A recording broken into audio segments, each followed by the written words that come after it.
Oh, in the midst of an ongoing debate about banning books in school libraries, local bookstores say they're seeing more interest in some of those books. Late last week, we learned of a list of more than 200 books that the Edmonton Public School Boards was planning on pulling off its shelves for students. That list included notable titles like I Know Why the Caged Bird Sings by Maya Angelou and The Handmaid's Tale by Margaret Atwood.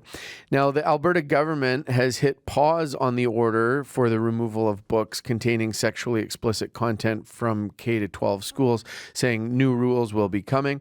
Pages in Kensington is one of the stores that has been seeing an impact on sales.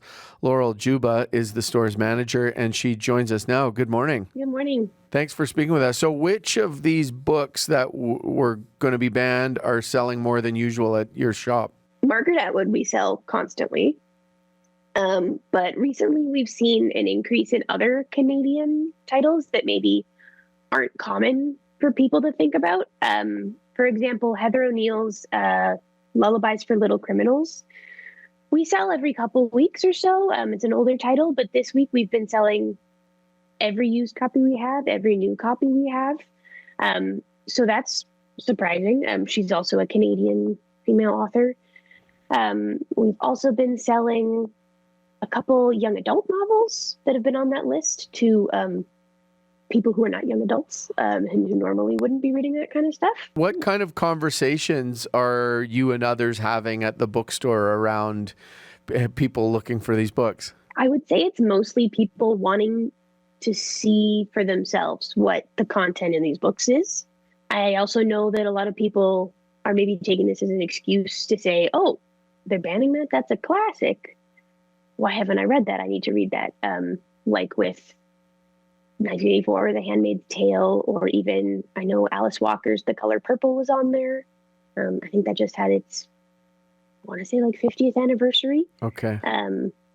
So mostly it's people saying I need to see for myself, and less so of a I'm going to buy this as a protest. I don't want to be silly here, but is there a sort of benefit or a upside to the way now we're talking about these things from your perspective? The Edmonton School Board releasing their list was quite an ingenious way to get people talking about like more specific, like actual consequences. So those are like, and that benefits us. That allows us to have more, I think, detailed and like real life conversations with people who come in or who ask us questions, because we can use real life examples in those discussions. And like, obviously we are selling books. It's not like a life-changing amount of books. We're not going to be pro book banning because we sell those books. Right.